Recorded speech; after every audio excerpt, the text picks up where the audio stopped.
It's 8 o'clock. This is the UK Tonight. Coming up, the mystery of an American driver who fled the UK after a crash that left a nurse unable to walk. This is Elizabeth Donoghue, but the identity of the other driver is unclear. Police told Elizabeth he was Secret Service. He flew back to the States before a court date earlier this month. The US says he is a private citizen.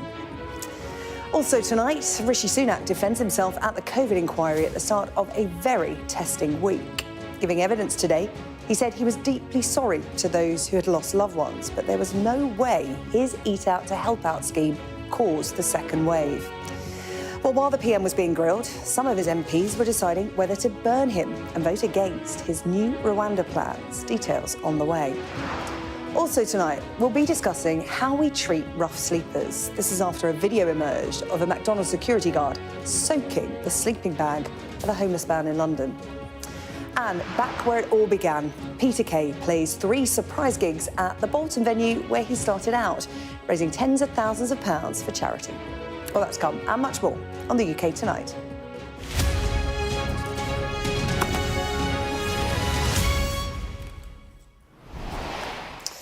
But first, a woman left unable to walk after a car crash has told Sky News that she's devastated after the other driver in the collision, an American who's believed to work for the US intelligence services, fled the country before he was due in court. Elizabeth Donoghue broke both of her ankles and fractured her sternum in the crash in Herefordshire back in July.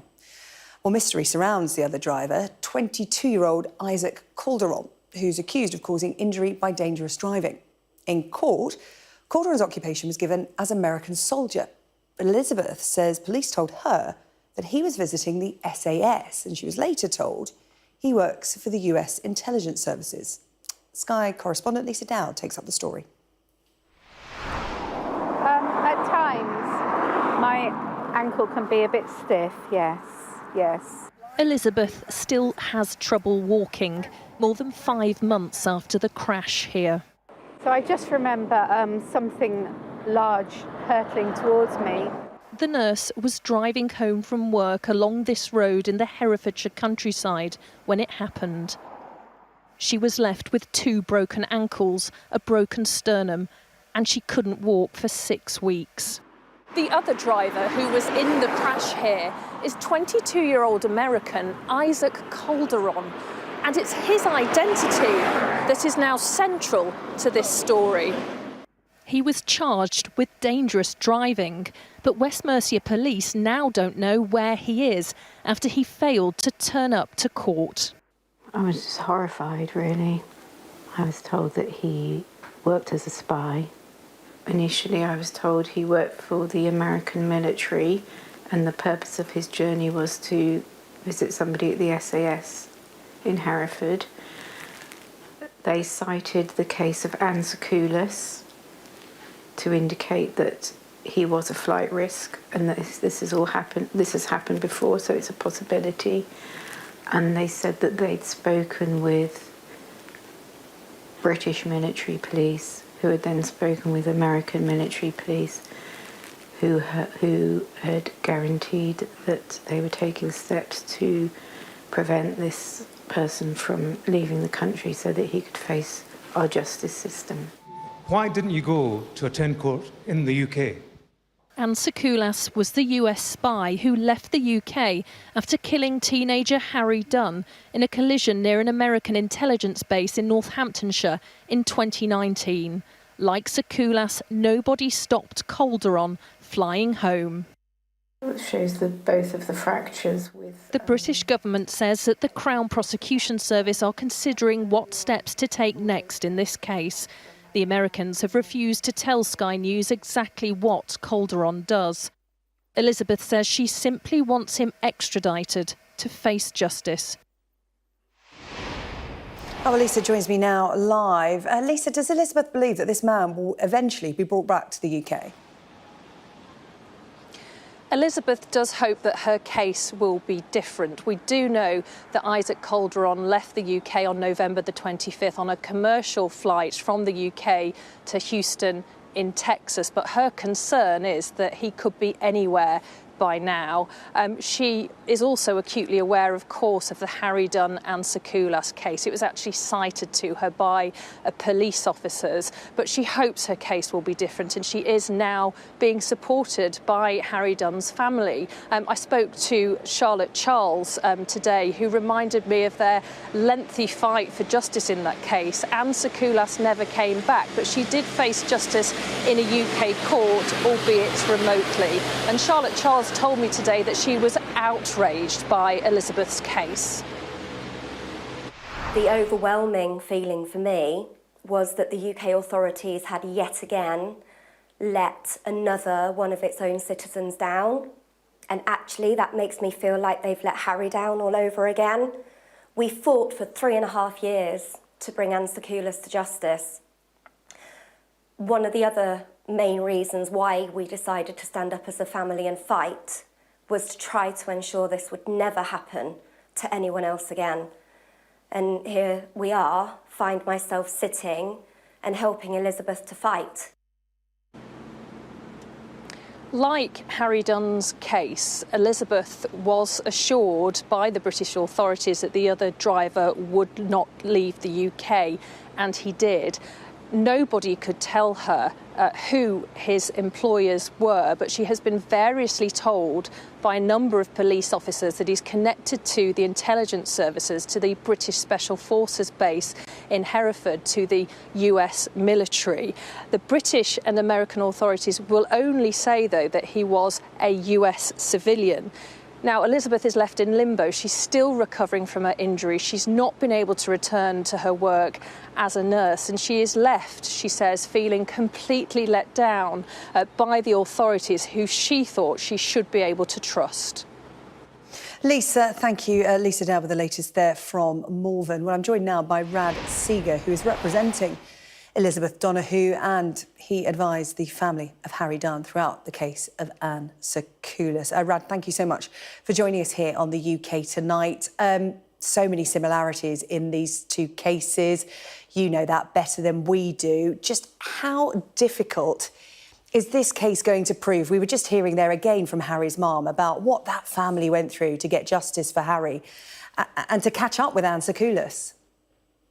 Sarah-Jane, good evening. It is like Groundhog Day, and we are still recovering from that enormous fight that we had to put up to get Anne Sakulas to face justice. And again, I think we have to start this conversation by just reminding ourselves that Mr. Calderon is innocent until proven otherwise. He is charged with a very serious criminal offense. And when he does come back, and he will come back, he will be entitled to a fair trial. That all said, he is a fugitive on the run, and he absolutely must be brought back. The big difference between this case and Anne Sakulas' case is that Mr. Calderon does not have diplomatic immunity.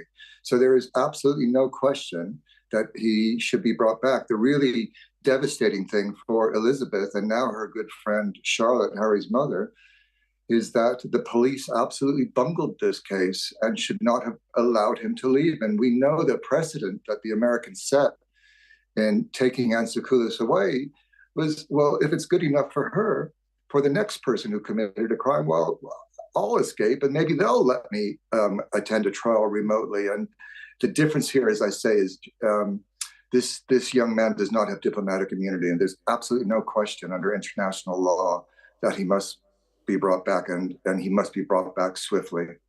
Yeah, Rad, there is some mystery around his identity. We have a name, we have an age, but Elizabeth was very clear about what the police told her as part of their investigation in keeping her up to date as the victim.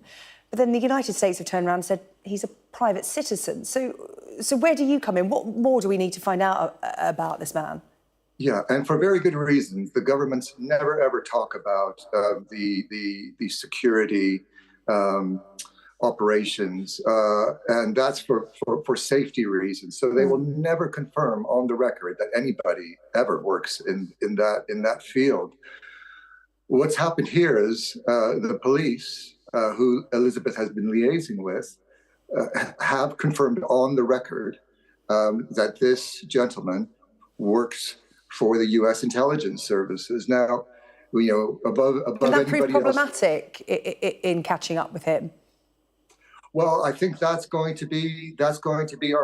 main concern. This evening we have no idea where he is. We know the UK and American authorities are working together to bring him back, but we all saw with Ann Sakoulas that once they take them back to the States, it's just the devil's job to bring them back. And America does not like to extradite its nationals to other countries. So I'm managing everybody's expectations down this evening to say we're in for a massive fight. But the legal position is completely different here. He is a fugitive on the run and must be brought back very, very quickly. Yeah, in it for the long haul. Rad, I know you're helping Elizabeth. How is she? And what are the next steps you're going to take together in this, seemingly long road ahead? Thank you. Well, look, as with Charlotte, she is a completely innocent victim. She is one of our nursing heroes. She was returning from a shift at the hospital to home after a long shift. And then she has this absolutely catastrophic, devastating crash through no fault of her own. And her life is, turned upside down. She is, as you can imagine, an absolutely lovely person. And is just devastated, not only by her physical and psychological injuries, but how can somebody just avoid the consequences of their actions and just leave? Where is the decency and the humanity in this? So as we did with Charlotte and her family, we're putting our arms around Elizabeth, and my team and I are doing everything we can to support her through this. And just, thank you to you and colleagues in the media for once again shining a light on what's going on here. And, this could happen to any of us. And we must not stand by and just let these people like Elizabeth and Charlotte suffer. Well, Rad, we really appreciate you coming on to the UK tonight. Rad Seeger there, who's now representing Elizabeth Donoghue. Will continue to follow this case here on Sky News. Thank you for joining us. Thank you. Now, the Prime Minister is facing down a challenge from his own MPs tonight. This is over his new controversial plan to send asylum seekers to Rwanda at the start of what will be a very tough week for Rishi Sunak. He started by giving evidence of the COVID inquiry today. We'll have more on that in just a moment. But tomorrow, MPs are due to vote on his new Rwanda plan, and a number of Tory factions are meeting tonight to discuss the bill and decide what they will do. Well, I'm joined now by our chief political correspondent, John Craig, who's following all the twists and turns for us. What's the latest, John? Well, those meetings you mentioned, they've just finished. They've been taking place in Parliament this evening. Two key meetings tonight. One was a group calling itself the One Nation Caucus. I mean, probably call them Tory moderates, really. They don't want the bill to break any international obligations. Then you've got the Tory right-wingers, the Eurosceptics, the New Conservatives, the European Research Group. They all piled into the office of an MP, Danny Kruger. There was plenty of wine on offer. That's probably why they got a good turnout. They claim they got twice as many as the One Nation group. The One Nation group issued a statement saying the One Nation group of Conservative MPs is recommending that its members vote for the government's Safety of Rwanda bill at its second reading. They go on to say they remain concerned about future amendments that would mean the government breaching the rule of law and international obligations and would oppose such amendments in the Commons. Then, shortly after that, the meeting of the New Conservatives broke up, and they said more than 40 colleagues met tonight to discuss the bill. Every member of that discussion said the bill needs major surgery or replacement, and they will be making that plain in the morning to the PM at breakfast and over the next 24 hours. That's a breakfast meeting the PM's hosting tomorrow at 7:30, already been called a smoked salmon offensive. That group of right-wingers, earlier, the chairman of the European Research Group, Tory MP Mark Francois, revealed the contents of a legal opinion, a so-called Star Chamber chaired by Sir Bill Cash. This was Mark Francois speaking to Sky News at lunchtime. The feeling very much in the meeting is that the government will be best advised to pull the bill and to come up with a revised version that works better than this one, which has so many holes in it.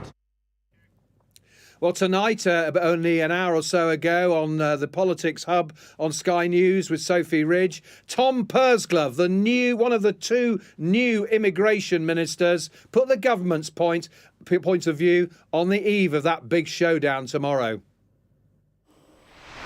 Can you rule out pulling the bill? There are no plans to pull the bill tomorrow. But that's fact interesting, because that, to me, we have a I'll be second honest, reading. that listening to this from a journalistic perspective, to me that sounds like you're not ruling out pulling the bill. You asked me a direct question, I gave you a direct answer. It wasn't really, though, was it? No, it was. Come on. We have second reading of this legislation tomorrow, and what I want to see is Conservative MPs backing this bill in this second reading debate.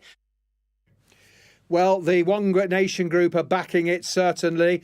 As for the Tory right-wingers who are seeing the PM tomorrow morning, they're split between some who want to oppose the bill and some who want to abstain. So there is still the threat of a government defeat, although most MPs believe the government will scrape through tomorrow and then the battle starts. The government's tonight promising a committee of the whole House, in other words, more scrutiny to try and buy off the rebels. But it's pretty tense.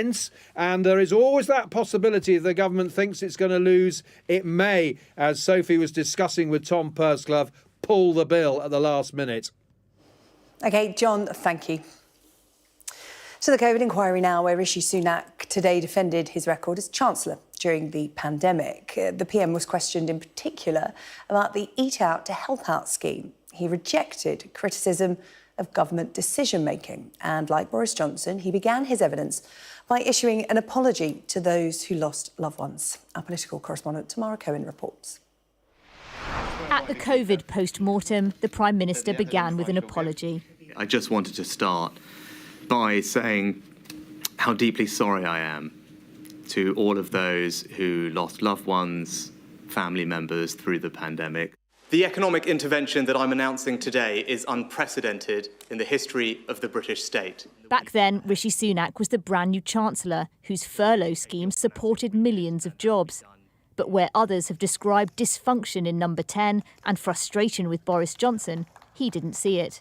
My interactions with Number 10 and the Cabinet Office during this period felt fine to me. Again, I go back to, broadly, was I able to input advice to the Prime Minister or when decisions were being made? I felt I was. Then the policy he's most closely associated with, Eat Out to Help Out, subsidising people to dine at restaurants in the summer of 2020.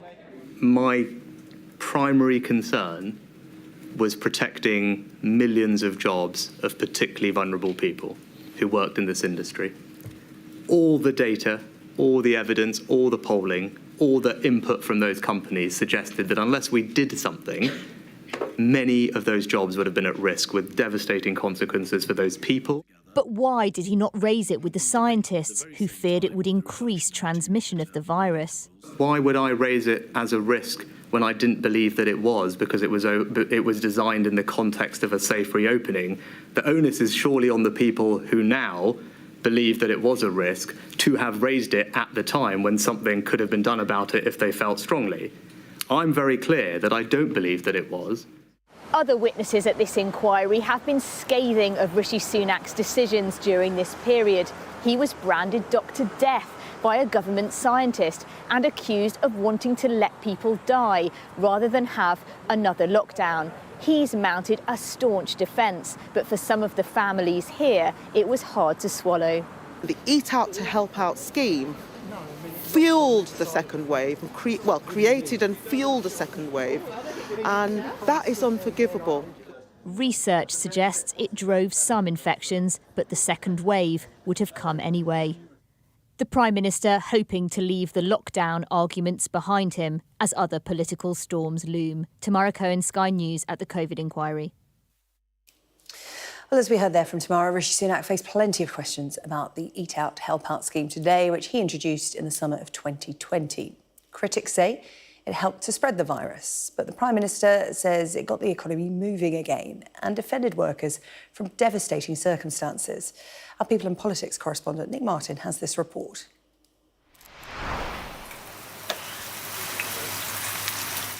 In the summer of 2020, the hospitality industry was on its knees. until Rishi Sunak introduced Eat Out to help out. Like thousands of other restaurants, the Jinnah in Bradford was back in business. I would probably say that in that month we probably did 6 to 8 months worth of business. It was a great idea. It was a great idea. I take my hat off to him. Were you ever worried that, well, we could be spreading COVID here? We had distances. We're busy, we're making money. You didn't think about anything else. A month before Rishi Sunak's Eat Out to Help Out scheme started, Bradford recorded one of the highest rates of COVID infections in England. And as the restaurants around here started to fill up, not everybody thought the scheme was a good idea. My primary concern was protecting millions of jobs of particularly vulnerable people. It was a very bad idea. It was causing more virus to spread. Mohammed has been a taxi driver in Bradford for 35 years. He remembers when the restaurants opened up again. Most of the restaurants, they had queues of people huddled together outside queuing. They weren't just small queues, 20, 30, there were about 80 to 100 people waiting for tables to be free so they can go inside. What do you think of it as an idea? It was a bad decision because on one hand, he's looking after the hospitality industry, the restaurants, the food businesses, rather than looking at the safety. Rishi Sunak stands by his scheme. It saved jobs and livelihoods, he told the inquiry. But it's simply unclear if Eat Out to Help Out caused a spike in cases that led to the second wave that was just around the corner. Nick Martin, Sky News, Bradford. So to come on the UK tonight, Prince Harry ordered to pay thousands of pounds in legal bills after failing in a libel case against the Mayor on Sunday. A report into a massive data breach finds fundamental failures at the police service in Northern Ireland. And houses evacuated and roads closed after a landslide on the Isle of Wight.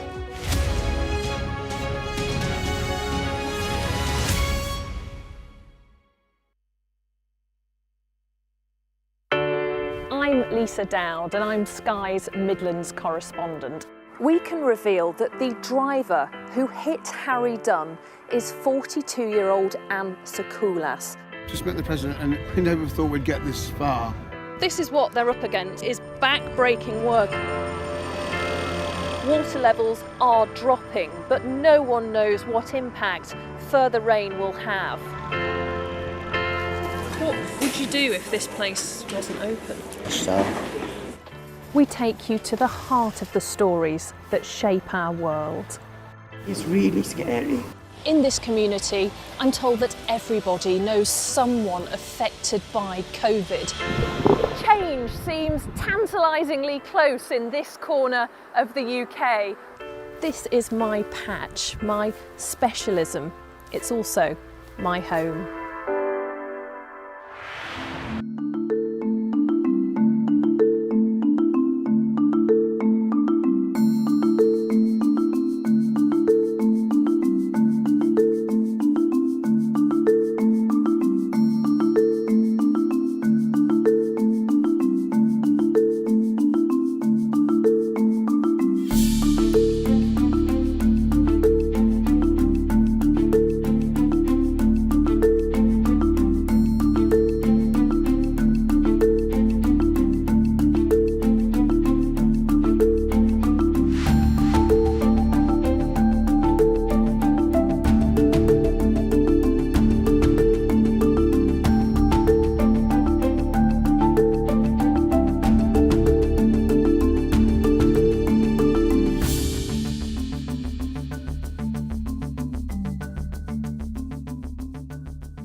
Hello, welcome back. You're watching the UK Tonight. Here's what's coming up.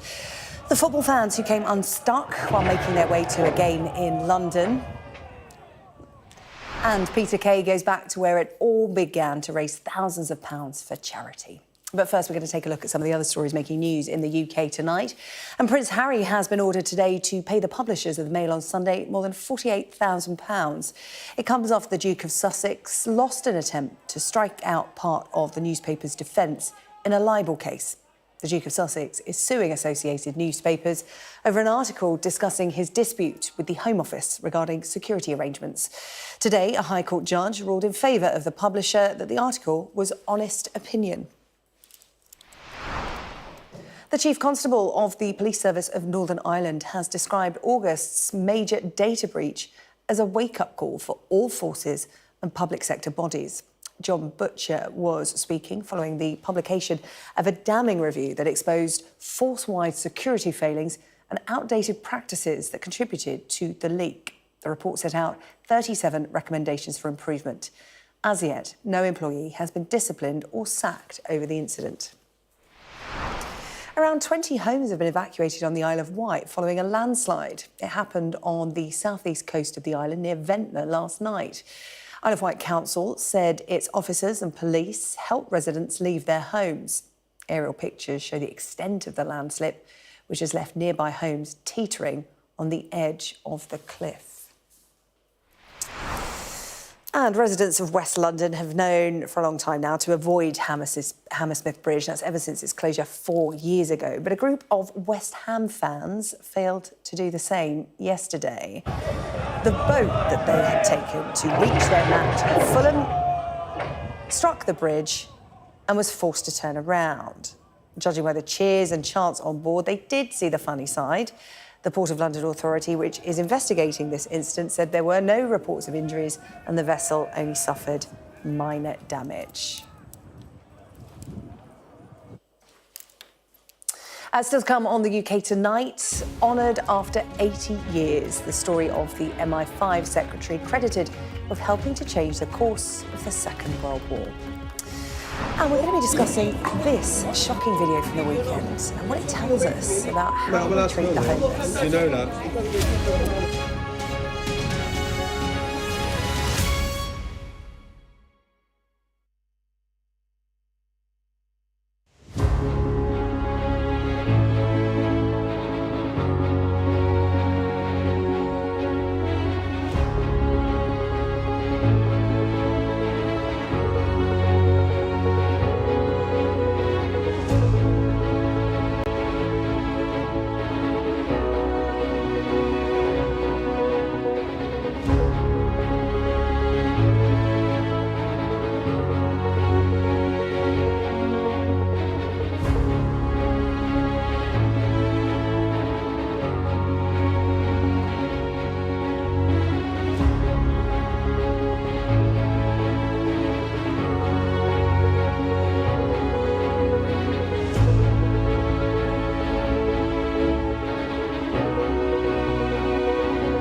Now, McDonald's has apologised after a security guard was filmed kicking and soaking the belongings of a homeless man outside one of its restaurants in London. Well, McDonald's has said it was shocked and saddened after this video emerged of the incident on Victoria Street in the city. The company says the third-party security guards involved have now been removed from all of its restaurants. The victim told the Telegraph newspaper that afterwards he couldn't sleep. His bedding was left soaked and smelling of bleach. Well, that video, understandably, went viral at the weekend. Most people just outraged by what they saw. I'm joined now by the Chief Executive of homeless charity Shelter. She is Polly Neat. Polly, so thank you so much for joining us here on the UK Tonight. First of all, your reaction when you saw that video? Well, I mean, I think everybody probably felt the same. It was pretty horrifying, wasn't it? And I suppose dehumanising as well, and just incredibly disrespectful of somebody who's already in possibly the most vulnerable situation you can imagine. So, I mean, it was just awful, wasn't it? Yeah.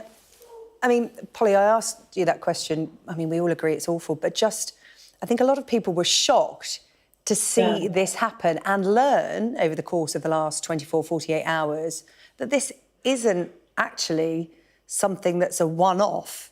This happens. Yeah, totally. I mean, I think that's a really important point you're making there, because sleeping rough is extremely dangerous. That's why the life expectancy of rough sleepers is only just over half average life expectancy, because it's incredibly dangerous. And one of the dangers is attacks from other people. And even when homeless people aren't physically attacked, and that is quite common, one of the most upsetting things that I've ever heard from people who've slept rough is just being literally ignored, treated as less than human, treated as no better than the pile of rubbish that they might be sitting next to, you know? I remember going into a tube station once, and a guy was sitting outside the entrance to the station, and he asked me the time.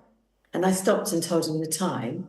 And he just said to me, "You're the 31st person that I've asked the time, and the first person who stopped to tell me the time." And it's a small thing. It's nothing like this incident, which is much more dramatic and much more awful in one way, but it shows the dehumanisation of people who basically are there because of failures of policy. You know, they're there because we, as a country, are not providing homes that people on low income can afford to live in. Yeah, I mean, you must have, you know, given your role, you must have been extremely upset, actually, on a very basic level, upset some of the language that has been used by politicians. Of course, the former Home Secretary saying that homelessness was a lifestyle choice.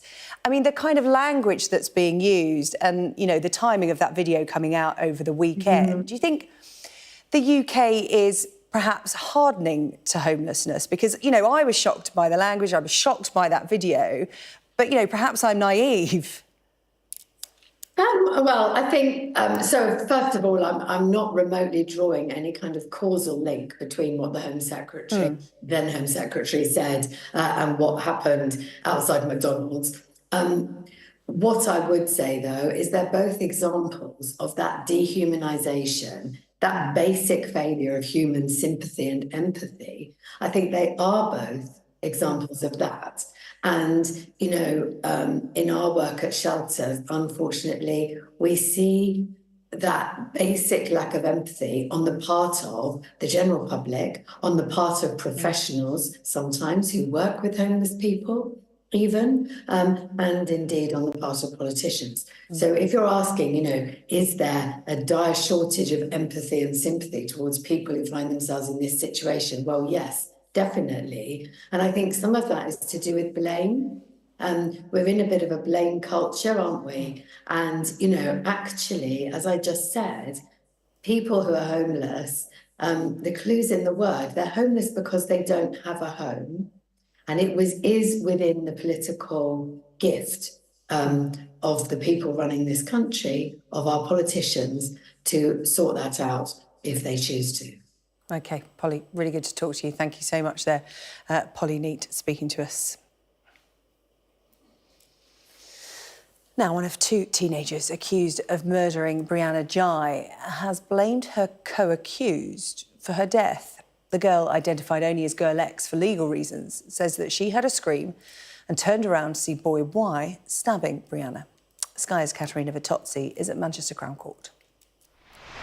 Today, Girl X, who's the 16-year-old accused of murdering Brianna Ghey, continued to give evidence here at Manchester Crown Court. Now, you may remember that at the end of last week, Girl X, who can't be named due to reporting restrictions in relation to her age, told the court that she had sent messages, text messages and messages over social media to a boy she knew from school, known here in court as Boy Y. And she admitted that they spoke about planning to kill Brianna in a park near Warrington in February this year. However, Girl X said that these messages were all fantasy. The court heard that Girl X invited Brianna to the park to join her and Boy Y, who's also accused of murdering Brianna. She said that she invited her not with any intent to kill her, but rather because she wanted to hang out. She said they were friends from school and they would often talk. Girl X then says the three of them walked into the park, and at one stage Girl X said she walked away from Boy Y, who also can't be named due to those same reporting restrictions, leaving Boy Y and Brianna where she couldn't see them. She then says to the court that she heard screaming. She says she turned around, and at that point she said she saw Boy Y stabbing Brianna at least 5 times, as she described it. She then said she saw Boy Y leaning over Brianna as she fell to the ground. She said he could have then continued to stab her. She says she didn't intervene when asked by her defence team why she didn't try and stop Boy Y. She said she was scared that Boy Y could easily overpower her. She says she had went over to Brianna at that point to see if she was breathing. She said Boy Y then started to run away. She was in shock, she panicked, and she ran too. Sky News has found that the bodies coordinating and delivering NHS care across England are on track to spend £4.9 billion more than previously planned this financial year. The data was obtained through Freedom of Information requests to England's 42 integrated care systems responsible for allocating the NHS budget to local trusts. Sky's data and forensics correspondent Tom Cheshire has this special report. Early on shift in the West Midlands ambulance service, and already there's a call. Paramedics Claire and Kelly are dispatched to someone who's been waiting 7 hours for an ambulance, although it is a non-critical case.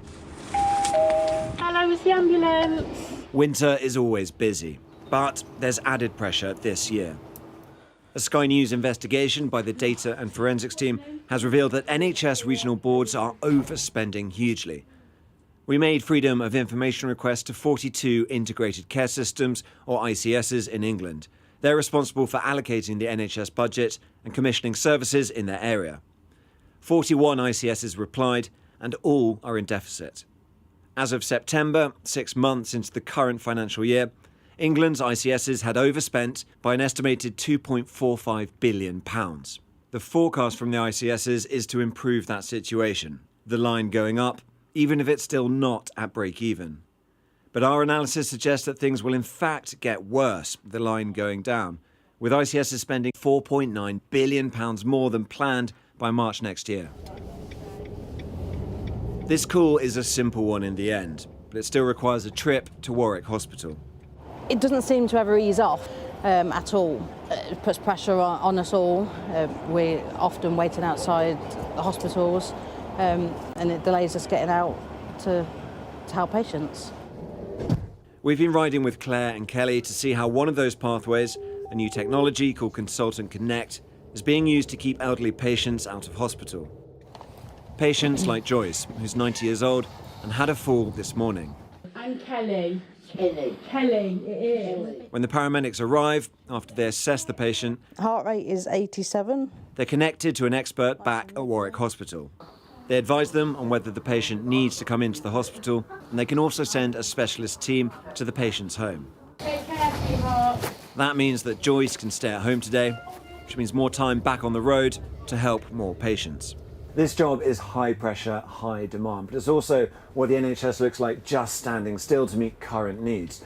Our report shows the financial pressure that the NHS is under. And the worry is that money meant to be spent on improvements for tomorrow is instead spent today, so that standing still actually becomes falling behind. Funds that were actually there to help the NHS become more productive, to see patients quicker or to treat them more efficiently. For example, investing in technology or fixing buildings which are literally crumbling. That money has been diverted to fill the gap in just paying for the day-to-day services. Frontline services like these simply have to be paid for. But it means that the NHS is constantly spending on today's crisis, which means that the one that comes tomorrow will be even tougher to deal with. Tom Cheshire, Sky News, Warwick.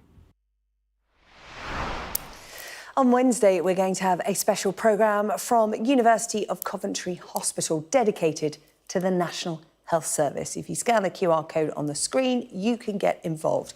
I'm going to be joined by a panel of experts to assess the state of the health service, and we'd like to hear about your experiences and any questions that you may have for the panel. You can send those all to us via that QR code, and that's Wednesday night from 8 o'clock.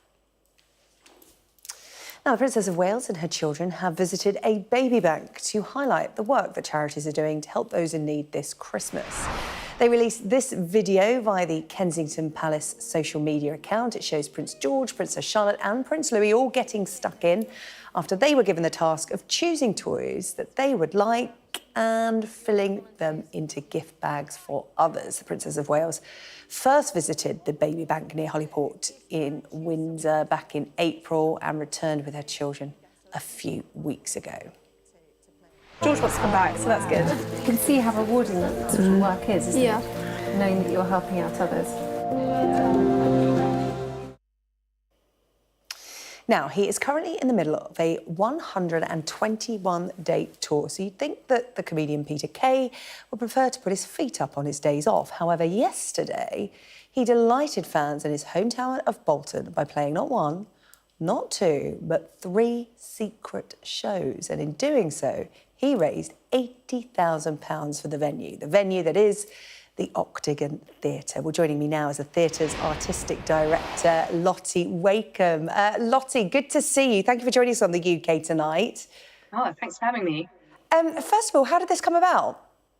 Well, we're really lucky. Peter's really fond of the Octagon, and he knew that doing a big fundraising gig for us would just mean the world to us. He has quite a long association with the theatre. He had some involvement with our youth theatre when he was younger, and he also briefly worked at the Octagon very early on in his career. Did he make reference to his past career at the Octagon, working behind the scenes? I saw a line somewhere, I think in the Bolton Evening News, that he said he'd been let go by the theatre. Surely he was joking.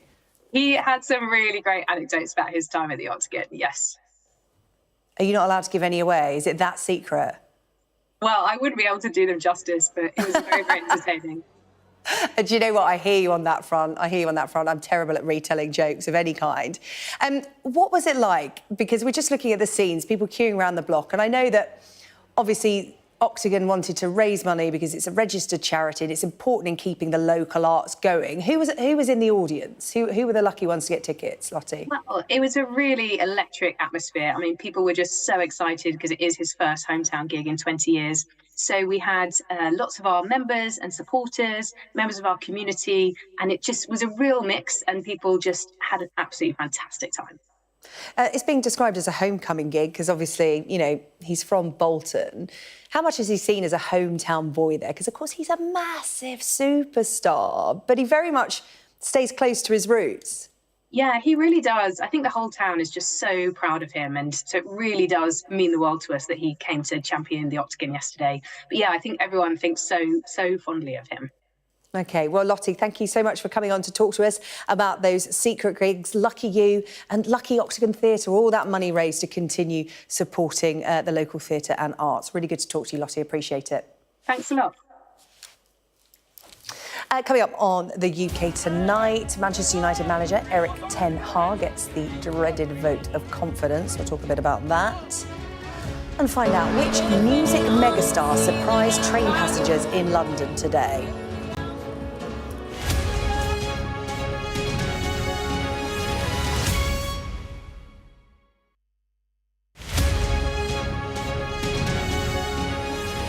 Shara Kashani, curator of Spyscape, a New York museum dedicated to the world of espionage. Hi. Hi.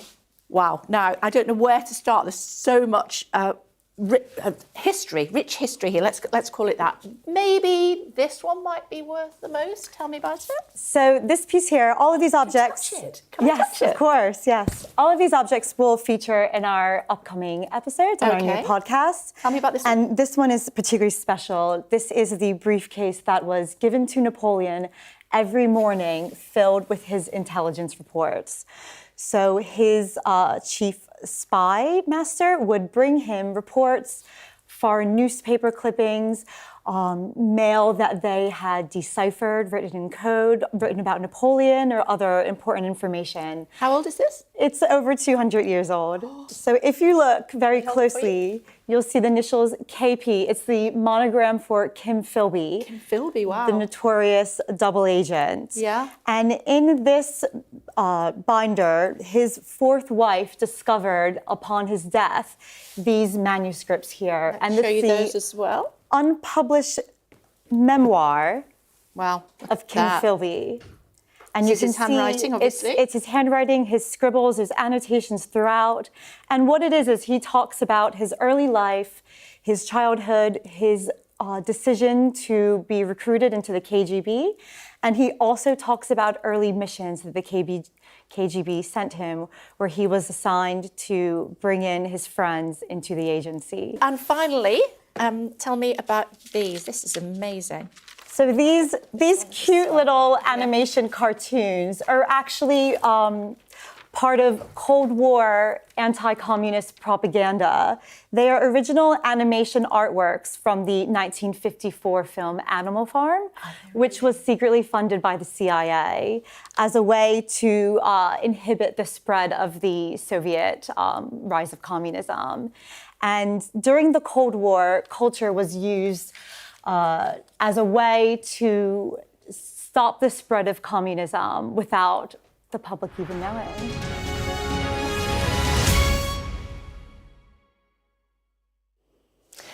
Coming up, a surprise gig in a London train station from a global music icon. We teased it before the break, nearly gave it away, but we just cut away before she started singing. I wonder if you know who it is.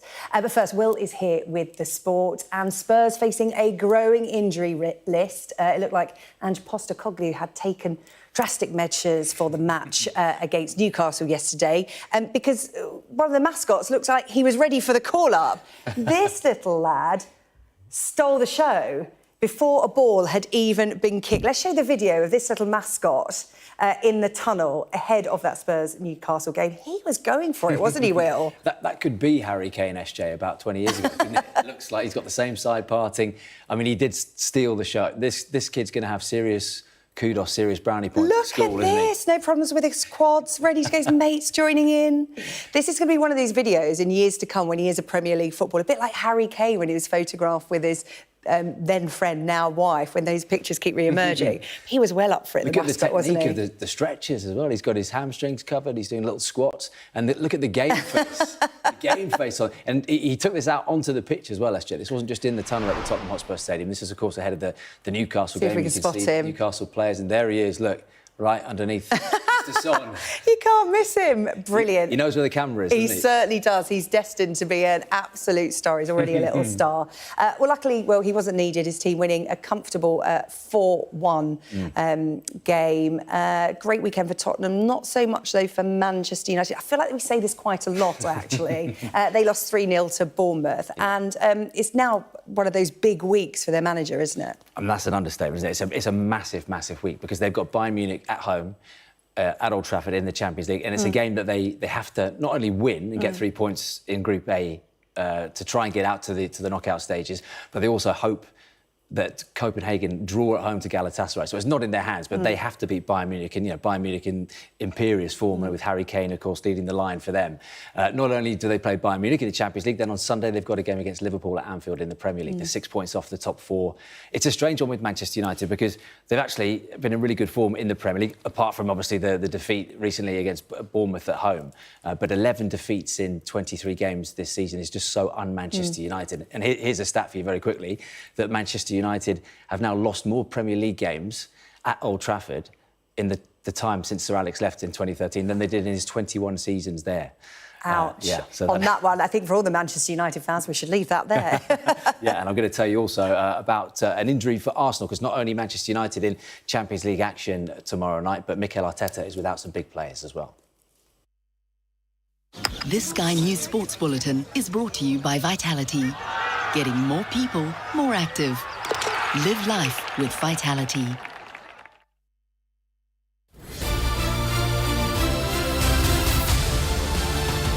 Now a warning. Some viewers may find some of what we're about to discuss distressing, something our reporter Eleanor Roper is here to tell us about. Eleanor, OK, so we're going to see white ribbons, a lot of them. You're sporting one for us now. Yep. What is the campaign actually about? Well, White Ribbon UK is the leading charity here in the UK, which is working, as you say, to end violence towards women and girls. But their work isn't just about the violence, it's also about trying to tackle the root causes of violence. So they talk about targeting beliefs, sort of deep-rooted beliefs and harmful thoughts that people might have, which kind of fuel inequality here in the UK. So it's about targeting some of those underlying thoughts that people might have and things that ultimately can go on to lead to violence. So they're urging us all to open up the debate, chat to the women in our lives and try and learn a bit more about gender inequality and what it means. We're going to hear in a moment from someone who's been affected. But I think first we've got some pictures of the Wales team. This was on Tuesday night. You can see them coming off the bus here. They were sporting some white ribbons. This Sky News Sports Bulletin is brought to you by Vitality. Right, time now for a quick look at the weather. Warm memories wherever you go. The weather, sponsored by Qatar Airways. Well, it's going to stay unsettled this week. Next few days, not as wet or windy as recently, though. The UK, mainly fine this evening. Northern Ireland and the southwest, though, will see some rain edging in. Ireland, prolonged rain in the north and east and blustery showers elsewhere.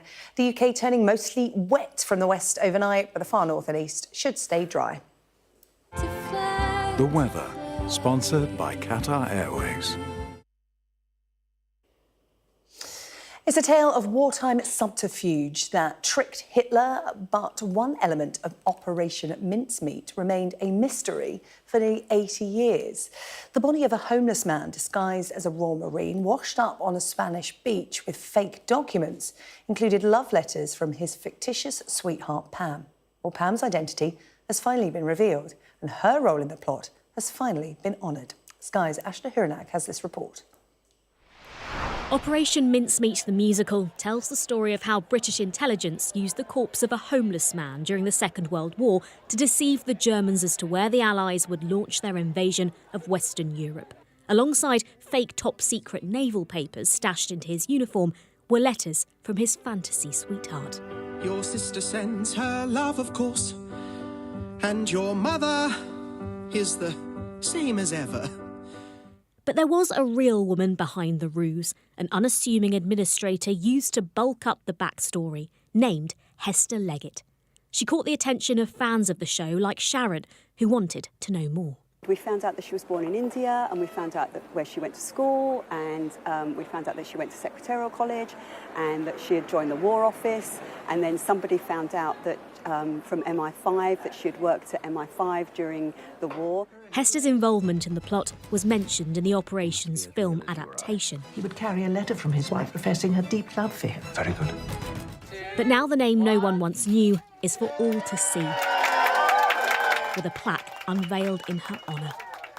In our show, Hester herself sings a song with the other female member of the team about how they won't be remembered and how they won't get their flowers and they won't get their medals and they won't get their plaques. And so to have had the show inspire the love and dedication and the fan base to right that wrong, and finally for Hester to be given her moment in the sun, and to have a plaque on the Fortune Theatre wall.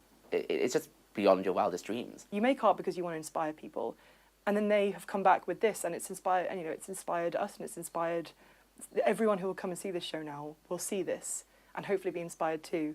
Hester died in 1995, so never got to see the world discover her work. But the story of her key role in a legendary plot lives on. Ashna Haranag, Sky News in the West End. Now, as ever, we like to leave you with something weird and wonderful. How about this? Music icon Alicia Keys playing a surprise gig at London St Pancras Station. Just to warn you, there is some flash photography coming up.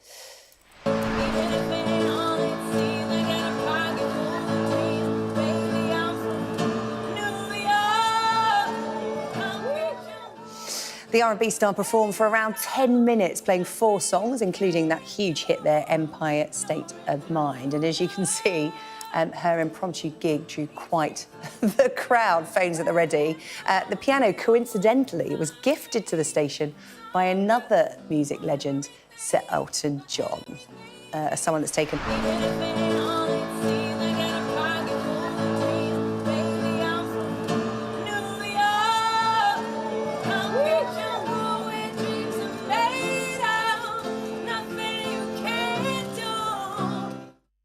As someone who's been through that station with her 3-year-old toddler, we had a tinkle on those ovaries and it sounded nothing like that, but good on Alicia Keys entertaining the crowds. Right, that's all from the UK tonight. You can catch up on the highlights on our webpage. There's no show tomorrow. Sophie Ridge will have an extended politics hub for you.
This is Sky News at 9 o'clock. The headlines this evening. The Prime Minister under pressure, first from the COVID inquiry.